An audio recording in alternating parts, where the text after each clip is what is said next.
tu vas concentrer parce que l'Esprit de Dieu va saisir plusieurs en ce lieu. Parce que quelque chose de très grand va se passer en ce lieu.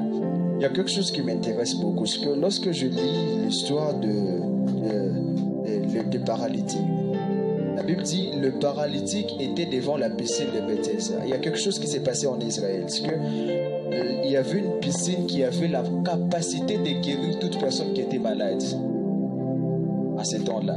Parce que tout homme qui était malade venait dans cette piscine de Bethesda, se jeter et retrouver la vie.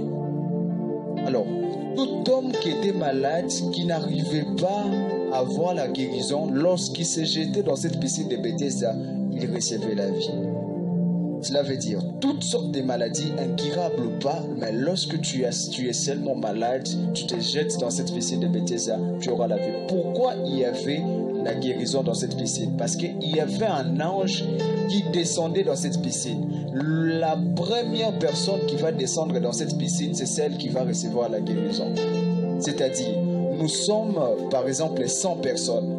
Et parmi les 100 personnes, lorsque l'ange descend dans la piscine de Bethesda, la première personne à descendre dans cette piscine, c'est celle qui va recevoir la guérison. C'est-à-dire, si tu es la deuxième, tu ne recevras pas la guérison. Maintenant, j'imagine que dans la ville, il n'y avait pas seulement le jeune qui était malade, mais il y avait aussi les veillards. C'est-à-dire, la même vitesse que possède Élie, les veillards ne le possèdent pas. Donc, les hommes avancés en âge n'avaient peut-être pas la possibilité de se jeter au premier lieu dans cette piscine. Alors il y avait un homme qui a fait 38 ans.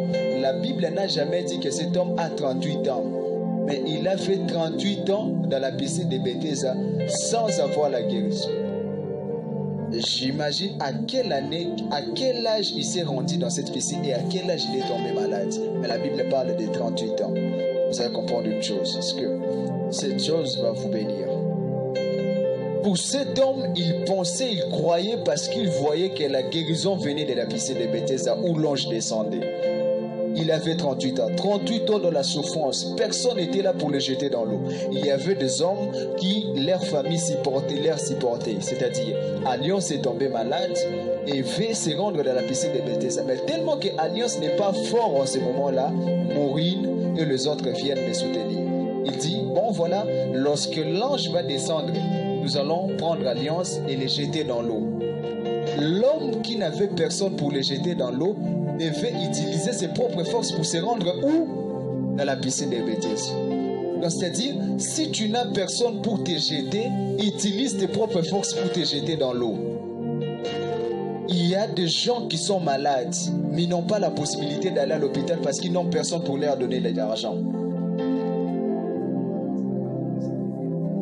Il y a des gens qui veulent étudier, mais ils n'ont personne pour leur donner l'argent des frais académiques. Cet homme était malade, il a besoin de recevoir la guérison, mais il n'y avait personne pour le jeter dans l'eau de la piscine de Bethesda. Il y a des gens qui sont malades, mais ils n'ont personne pour leur donner de l'argent afin d'aller se faire soigner. Cet homme n'avait personne. Alliance a peut-être la possibilité que Maureen les prenne à la main, elle va les jeter. Mais cet homme, il n'avait personne. Non seulement il n'avait personne, mais ses propres capacités ne lui permettaient pas de se rendre dans la piscine. Pourquoi? Parce qu'il était malade. Un homme malade n'a peut-être pas la force qu'a l'homme qui est dans son état normal. C'est-à-dire, ses propres forces, capacités ne lui permettaient pas de se jeter au premier lieu dans l'eau. Il n'y avait personne pour le soutenir. Je suis en train de voir un homme qui veut se marier, mais il n'a personne pour le soutenir financièrement. Il doit utiliser ses potentiels, ses capacités. Je suis en train de voir un homme qui veut avoir une guérison, aller se faire soigner, mais il n'y a peut-être pas la possibilité de se faire soigner. Non seulement il n'a pas de l'argent, mais personne n'est là pour lui donner de l'argent. L'homme, le paralytique qui a fait 38 ans dans la piscine de Bethesda, non seulement il n'avait pas la force, la pleine force de se jeter en premier lieu dans l'eau, mais il n'avait aussi personne. La première des choses que la piscine de Bethesda nous exige, si tu n'as personne pour te jeter dans la piscine de Bethesda au premier lieu, tu dois être en mesure d'utiliser tes propres forces pour te jeter là-bas. Ok. Lorsque tu es malade, le premier principe de la vie, lorsque tu n'as personne pour te soutenir de réussir, tu dois utiliser tes propres forces pour réussir. Ok. Deux principes de la vie. Lorsque tu as personne pour te soutenir, tu dois utiliser tes propres forces pour réussir. Si tu n'arrives pas à utiliser tes propres forces, alors tu dois avoir des relations. L'homme de la piscine de Bethesda, l'homme, les paralytiques de la piscine de Bethesda n'avait personne, n'avait pas de relations. Non seulement n'avait pas de relations, mais n'avait pas aussi de forces. Okay. C'est-à-dire, dans la vie, il existe trois types de personnes. Les personnes qui ont la possibilité d'utiliser leurs propres forces pour se rendre dans la piscine de Bethesda. Et les personnes qui utilisent des relations pour se rendre dans la piscine de Bethesda. Et il existe aussi des personnes qui n'ont ni les capacités, ni les relations. Mais j'aime avec Jésus. Quelque chose se passe. Il y avait un homme qui est venu dans la piscine de Bethesda. Ce jour-là, j'imagine qu'il y avait un ange qui est tombé dans la piscine. Les gens se sont jetés, la même routine. Les paralytiques n'avaient toujours pas la guérison. Et voilà. Qu'est-ce qui se passe? Jésus vient. Il trouve les paralytiques. J'aime ce que fait Jésus. Je ne pense pas qu'il y avait seulement les paralytiques là qui a fait 38 ans sans recevoir la guérison. Il y en avait plusieurs. Mais ce jour-là, il n'y avait pas seulement cette personne qui était malade. J'imagine que beaucoup de gens étaient malades ce jour-là. Mais lorsque Jésus vient, il vient vers la personne qui a fait 38 ans, qui n'avait personne pour les jeter dans l'eau et qui n'avait pas de force qui lui permettait de se rendre au premier lieu dans l'eau. Voilà, trois types de personnes. Les personnes qui utilisent ces forces pour recevoir la guérison venant de la piscine de Bethesda. Deuxième personne, les personnes qui utilisent des relations pour les jeter dans l'eau de Bethesda pour recevoir la guérison. Troisième type de personnes, les personnes qui n'ont ni des relations, ni le potentiel. J'aime quelque chose. Lorsque Jésus vient, la première personne que Jésus commence à localiser, ce sont les personnes qui n'ont ni de force, ni de relations, les personnes qui n'ont rien. Ok. Lorsque tu entres dans la présence de Dieu, tu lui présentes tes potentiels, tu bloques ta destinée. Ok. Lorsque tu entres dans la présence de Dieu, tu lui montres tes relations, tu bloques la bénédiction. Mais lorsque tu entres comme les paralytiques qui a fait 38 ans, tu lui dis, Jésus, j'ai rien. Je n'ai personne pour me jeter dans l'eau. Je n'ai pas de force pour me rendre dans l'eau. Aïe. Jésus deviendra la personne qui te donnera la guérison. Oh. Est-ce que je peux parler à quelqu'un cet après-midi? Voilà. Le paralytique dit, Jésus dit, viens, il dit à cet homme, mais qu'est-ce que tu fais là? L'homme dit, bon voilà, j'ai personne pour me jeter dans l'eau. Jésus dit, j'aime ça. Je suis venu pour des personnes qui n'ont personne. Jésus est la personne des personnes qui n'ont personne dans la vie. Ça commence à venir. Jésus est la personne des personnes qui n'ont personne dans la vie. Cette personne-là qui a fait 38 ans dans la piscine de Bethesda sans recevoir la guérison n'avait personne pour les jeter dans l'eau.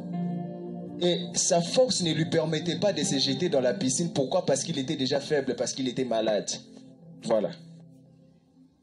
Lorsque Jésus te localise, la première des choses, il se rend compte de la façon dont tu te présentes devant lui. Lorsque tu entres dans la présence de Dieu, tu dis à Dieu, Jésus, j'ai rien. Seigneur, je vais étudier, mais je ne sais pas par où commencer, j'ai rien. Seigneur, je vais aller à l'hôpital, mais je ne sais pas par où commencer, j'ai rien. Je vais me marier, voilà, Seigneur, j'ai rien. Il dit, t'inquiète, prends ton lit et marche. C'est quelque chose qui m'intéresse là. Il dit, j'ai personne pour me jeter dans l'eau.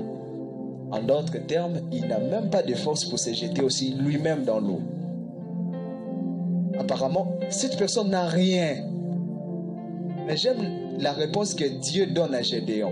Il dit à Gédéon dit, je suis jeune, je n'ai pas de force. Dieu dit à Gédéon, pas avec la force que tu as. Écoutez, lorsque tu entres dans la présence de Dieu, ce que tu appelles faiblesse est la chose que Dieu utilise pour te rendre fort. Ok, ça commence à venir. l'homme, les paralytiques de Bethesda n'avaient que les lits. Cependant, Dieu les dit, prends la chose que tu as et va. Ok. La même chose qui te retenait, c'est la même chose qui va te libérer.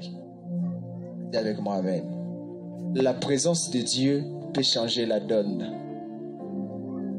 Tu vois? Élie est trop jeune. Dieu apparaît à Élie, dit à Élie, Élie, tu es mon serviteur, va faire. Seigneur, j'ai rien. Ok, je vais t'utiliser. Le principe de l'onction exclut nos propres efforts et nos propres capacités. C'est lui qui veut opérer avec puissance. Il doit savoir le principe de savoir se vider, se dépouiller. Ok? Tu entres dans la présence de Dieu, tu dis à Dieu, Father, Seigneur, je suis intelligent, Seigneur. Tu parles de beau français. Voilà, Seigneur. De l'éloquence, tu sais, Seigneur, je t'aime. Tu commences à vous voir Dieu. Seigneur, je vous adore. Je vous aime. Quand tu dis, Seigneur, je t'aime. Et Seigneur, je vous aime. Pourquoi tu veux montrer à Dieu que tu sais parler français mieux? Tu sais, tu dis, je vais vous relater une histoire qui va faire rire. Un jour, je suis entré dans une prière. Je suis entré. Il y avait tellement de jeunes qui étaient là qui priaient. Il y avait un jeune là qui, lorsqu'on priait, on priait. Mais là, tellement que l'orateur était anglophone, il était en train de parler anglais aussi. Il adorait en anglais. Alors, ce jeune homme était saisi, je ne sais pas par quel esprit. Il dit, Oh Lord, you are my chicken. Alors, j'étais choqué. J'ai regardé le jeune. Il répète, Oh Lord, you are my chicken. Je regarde l'homme. J'ai dit, j'avais envie de le gifler. Tu sais ce que ça veut dire, you are my chicken? Il disait, oh Seigneur, tu es mon poulet. À lingala, je dirais, Yesu, osa soso nanga. En anglais, Lord, you are my chicken. En français, Seigneur, tu es mon poulet. Donc cet homme, il disait des choses qu'il ne savait pas, mais il voulait montrer aux gens que lui aussi sait parler l'anglais. Voilà ce qui arrive lorsqu'on veut plaire aux gens. On fait des bêtises. Il dit, you are my chicken. Il dit, Zamboza soso nanga. C'est quelle bêtise. Voilà. Lorsque tu es dans la présence de Dieu, ne cherche pas à plaire aux gens. Toi, prie. C'est une relation que tu es en train d'entretenir avec Dieu. Parle-toi. Il n'y a pas question de montrer ton éloquence, ton français, ton anglais, mais parle dans la langue où tu peux converser avec Dieu. Quelqu'un me dit Amen. J'avance. Je parle du bénéfice de la présence de Dieu. Le bénéfice de la présence de Dieu. Cet homme n'avait personne, mais cependant, lorsque Dieu est venu, Jésus est venu, lui a donné ce que la piscine de Bethesda n'était pas en mesure de lui donner. Voilà. Les gens pensent que la guérison provient toujours de l'hôpital. Mais ce jour-là, Jésus a changé la donne. Ok. Les gens pensaient que pour avoir la guérison, il faut descendre seulement dans la piscine de Bethesda. Mais ce jour-là, Jésus a démontré que la piscine de Bethesda ne maîtrise pas seulement la guérison. Jésus était la guérison lui-même. Cet homme n'était pas descendu dans le même endroit que descendent les autres. Lui, il était descendu où? En Jésus. Si la piscine de Bethesda n'est pas en mesure de te guérir, Jésus est en mesure de te guérir. Est-ce que quelqu'un me dit Amen? C'est prophète. Avance prophète. Avance prophète. La présence de Dieu est tellement merveilleuse. Il veut dire que la piscine de Bethesda ne peut pas te donner. La présence de Dieu peut te les donner. Les gens pensent que pour être guéri, il faut aller toujours à l'hôpital. Les gens pensaient que pour être guéri, il faut toujours aller dans la piscine de Bethesda. Mais celui qui rencontre Jésus rencontre aussi la chose qu'il cherche, parce que Jésus est la personne des personnes qui n'ont personne dans la vie. La présence de Dieu. Deuxième exemple pour clôturer. Je vais parler de quelque chose qui va bénir. La Bible dit, il y avait un homme, je suis dans le livre de Luc, chapitre 4. L'évangile de Luc. La Bible dit quelque chose, il dit, il y avait un homme appelé Pierre. Pierre n'avait rien. Pierre, il n'avait rien. Alors, c'était un pécheur. Et Pierre, il était en train de pécher et pour nourrir sa famille. Un jour, il se réveille, il se dit, je vais dans l'endroit de pêche, c'est-à-dire dans une mer pour aller pêcher. Il arrive toute la journée, Pierre travaille sans rien trouver. Il ne trouve pas de poissons. J'imagine si c'était Pierre, j'allais dire, il travaille, il cherche, il n'y avait rien. Il n'y avait même pas de poissons ce jour-là. La Bible dit, il travaillait encore toute la nuit sans rien trouver. Il n'a rien trouvé. Mais j'aime ce que Pierre fait. Si j'étais Pierre, quand je commençais toute la journée, 8 heures, je commence à bailler. 12 heures, dans les binanga. 15 heures, dans Ginzala. 18 heures, dans Zongananga. 21 heures, ah, Pongi. 22 heures, dans Lali. 3 heures, dans Baye, dans Lota. Mais j'aime ce que Pierre fait. À 18 heures, il a persévéré. À 21 heures, il n'était pas dormi. À 0 heure, il continue. C'est-à-dire qu'il savait la chose qu'il cherchait. Il était déterminé, persévérant dans la chose qu'il cherche. Lorsque tu cherches quelque chose et que tu ne le vois pas, n'arrête pas, continue d'avancer. Continue de les chercher. Pierre ne s'était pas arrêté parce qu'il n'avait rien vu. Arrête-toi lorsque tu vois la chose que tu cherches. Pierre n'avait pas arrêté parce qu'il n'avait rien vu, mais il a persévéré parce qu'il n'avait rien vu. Lorsque tu ne vois pas la chose que tu cherches, continue de persévérer. Que le manque de la chose que tu cherches ne t'empêche pas de continuer de les chercher. Ok? Est-ce que je parle à quelqu'un? C'est Amen. C'est Amen. Dis Amen. Ok, voilà. Quelque chose qui se passe là que j'aime beaucoup. Pierre continue de chercher les poissons. 18 heures, 20 heures, 0 heure, 2 heures, 3 heures, 4 heures, 5 heures. Il continue. La Bible dit au grand matin, il continue de chercher. Il voit un homme. C'est sa première rencontre avec cet homme. Il vient. Jésus vient. Jésus vient. Jésus vient. Jésus vient. Il voit la barque de Pierre. Il demanda à Pierre, Pierre, donne-moi cette barque, je vais prêcher.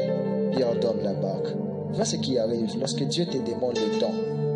Il dit, donne-moi ton temps que je te visite. Donne-moi ton temps que je te parle. Donc ça, donne-moi seulement ton temps que je te parle. À la place d'aller jouer, prie, donne-moi seulement ton temps. La chose que tu cherchais et que tu ne trouvais pas, lorsque tu donnes à Dieu ton temps, tu le trouves. Pierre donna la barque à Jésus. Jésus monte sur la barque et commence à prêcher. Voilà, répondez-vous, je suis la manne venue du ciel. Dans la barque de Pierre, Pierre est en train de chercher toujours les poissons. Jésus guette. Si cet homme est courageux, la nuit n'a pas trouvé le grand matin, il continue de chercher. Jésus est toujours là. Répondez-vous, je suis la manne descendue du ciel. Si on compte pas, je dois aller d'abord voir cet homme. Viens, mon cher, qu'est-ce que tu cherches? Oh non, Jésus, nous avons cherché le poisson toute la nuit sans rien trouver. Oh, tu as cherché le poisson toute la nuit sans rien trouver. Viens. Tu vois, dans la même mot que tu n'as pas trouvé le poisson, jette d'abord les filets. Il dit, mais nous avons. Et sinon, à ta parole, je jetterai les filets. Il jette les filets. Et il retrouve le poisson. Attendez. Je ne pense pas que ce jour-là, il n'y avait pas seulement Pierre qui ne voyait pas les poissons. Il y avait plusieurs personnes qui cherchaient le poisson mais qui ne voyaient pas. Mais le problème est que lorsque ces personnes cherchaient le poisson et ne les voyaient pas, retournèrent dans leur maison. Mais Pierre, parce qu'il savait que si je ne trouve pas les poissons, ma famille ne sera pas nourrie. Les personnes qui entrent ont peut-être des choses, des revenus détenus dans leur maison qui peuvent nourrir leur famille. Ont peut-être des relations qui peuvent nourrir leur famille. Mais Pierre n'a personne. Donc, bon, on a eu Taganambisi. C'est-à-dire, si je ne travaille pas, les enfants ne vont pas manger. Je ne pense pas qu'il y avait que Pierre sous cette mer. Alors, ceux qui ont abandonné à 18h, 21h, 0h, 12h sont rentrés. Pierre, lui, était toujours là. Voilà le bénéfice de la persévérance. La persévérance attire Dieu. C'est parce que Pierre a persévéré que Jésus l'a localisé. Si tu ne persévères pas, Jésus ne saura pas te localiser. La persévérance attire Dieu. C'est ainsi que quelqu'un va me demander comment il a trouvé que Pierre, parce que Pierre a persévéré. Comment il a trouvé Pierre? Parce que a persévéré. La persévérance attire Dieu. Il vient et dit, dans la même mot que tu n'as pas trouvé le poisson, jette les filets, tu trouveras. Il jette les filets et trouve le poisson. Écoutez, quelque chose de très merveilleux va vous bénir. En fait, Pierre seul n'avait pas trouvé le poisson. Mais avec Jésus, il a trouvé ce qui était impossible pour lui de le trouver seul. Lorsque tu cherches le bonheur seul, tu ne le trouves pas. Lorsque tu cherches la réussite seule, tu ne le trouves pas. Mais lorsque tu associes Dieu dans la chose que tu cherches, tu le trouves. Oh, oui, vous allez comprendre une chose. Dans la même eau que Pierre n'avait pas trouvé de poissons, celle avec Jésus, dans la même eau, les poissons sont venus. Je vais me dire à une personne qui a échoué. Tu as peut-être échoué dans la vie, tu as peut-être échoué dans la même salle de classe, tu as peut-être échoué dans la même promotion en 6e année. Je vais te dire une chose. Tu as échoué parce que tu n'avais pas associé Dieu dans tes études. Pierre rencontre Jésus et Jésus dit, jette le filet dans la même où il trouve le poisson. Dans la présence de Dieu. Paralytique, seul ne pouvait pas retrouver la guérison. Lorsque Jésus est venu, il a retrouvé la guérison. Pierre seul ne pouvait pas retrouver les poissons. Lorsque Jésus est venu, il a retrouvé les poissons. La chose que tu cherches est liée à une personne que tu ignores. La rencontre avec cette personne que tu ignores est le déclencheur d'une grande bénédiction que tu t'attends.